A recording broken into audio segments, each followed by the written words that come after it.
spiritual practice which is connected to Tibetan medicine. And the Yuthok Nyingthig Tradition is founded by Yuthok Yonten Gonpo. He is the father of traditional Tibetan medicine. And so Nyingthig means the essential teachings, or the heart sphere, so which refers to the heart teachings. So we can call it Yuthok's heart teachings. So the great Yuthok taught two kinds of teachings, and one is traditional Tibetan medicine, and one is spiritual practice. So traditional Tibetan medicine, it's presented in a medical text, which is called Four Medical Tantra, and that is talking about entire system of traditional Tibetan medicine.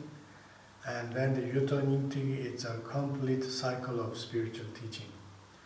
And this teaching is specially aimed or designed for Tibetan physicians or healers or other people who are connected with Yuthok and Yuthok's teaching. What is Ngondro? The Tibetan word Ngondro means a preliminary practice. And the preliminary practice means the preparation.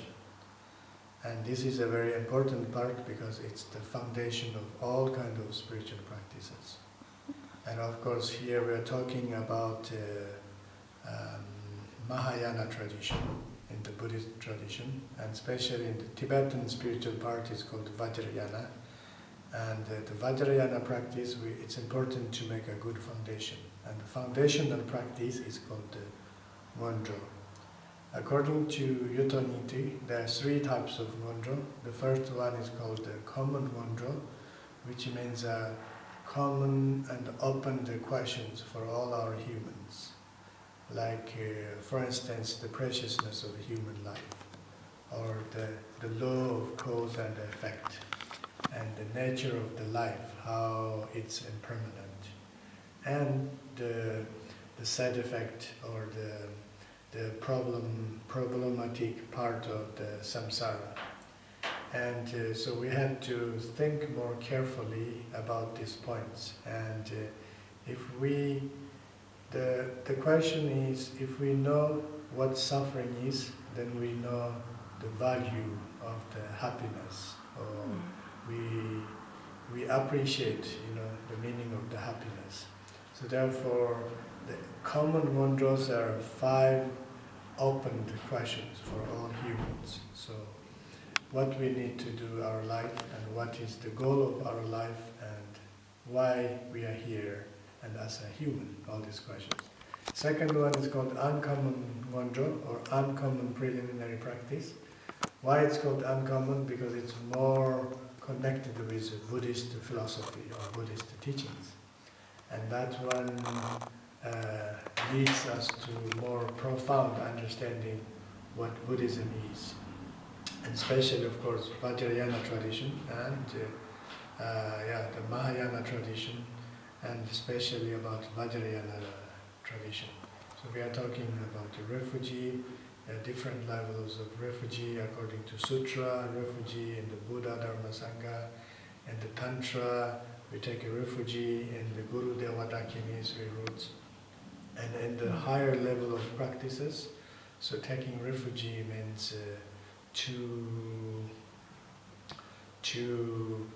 understand or to really trust ourself, the deep part of our potential, or our inner voice, or the inner peace.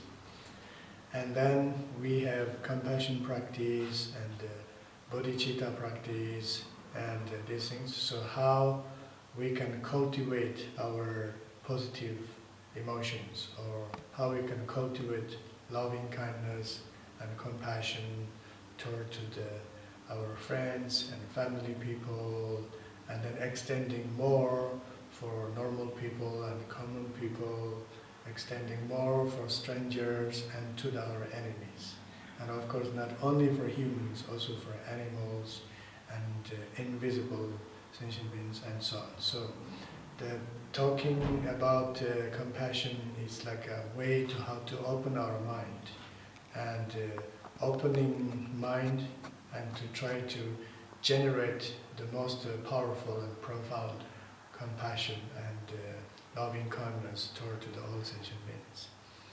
And then after that, so we had the practice of like body purification and mind purification. So body purification refers to the prostration.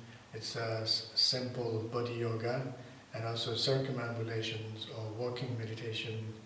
And then mind purification, we have the Vajrasattva practice, visualizing through the visualization and chanting the mantras, and we purify our mind and energy.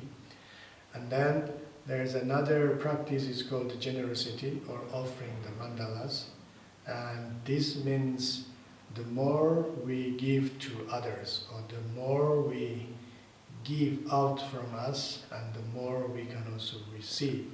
So somehow it's a mentally trained how to be very strongly or very profoundly to be generosity. And a similar practice is called body offering, so kusali. And this is a very special practice which helps us to reduce the self-attachment. We try to imagine, or we try to do the visualization that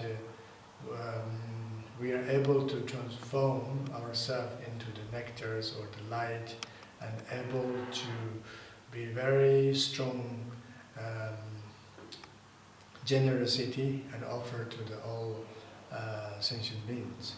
So it has a very profound meaning, and it has a psychological benefit, and it has a medical benefit for its health, and of course it is a very important spiritual training too. So all these practices are called uncommon Ngondros. And normally in Tibetan Buddhism, these uncommon Ngondros we have to practice for a long time. We have to make accumulation of the prayers and prostrations. It's called 500,000 practices. But according to Yuthok Nyingthig, we can do this practice only for 7 days, and 7 days we can accomplish all these practices. So that's especially in the Yuthok tradition. And then the third Ngondro is called the routine Ngondro. So routine Ngondro means what we do in our daily life, or how the spiritual practice or the understanding we can integrate in our normal life. And spiritual practice is not only sitting or reciting some mantras or visualizing something, or also it's not, your mind is staying in a non-dual state, not thinking anything. So spiritual practice, the best way is to integrate in our daily life. So whatever we do, and whatever work you have, in every aspect, try to be aware, or to try to do things mindfully, and especially do something useful or beneficial, not only ourselves, and also for others. And that part is called routine Ngondro, and this is a very special part of Yuthok Nyingthig, because Yuthok very often refers to the healing for the patient and helping for patient and so on. So all the details you can see in our homepage or in our book, The Tibetan Art of Good Karma.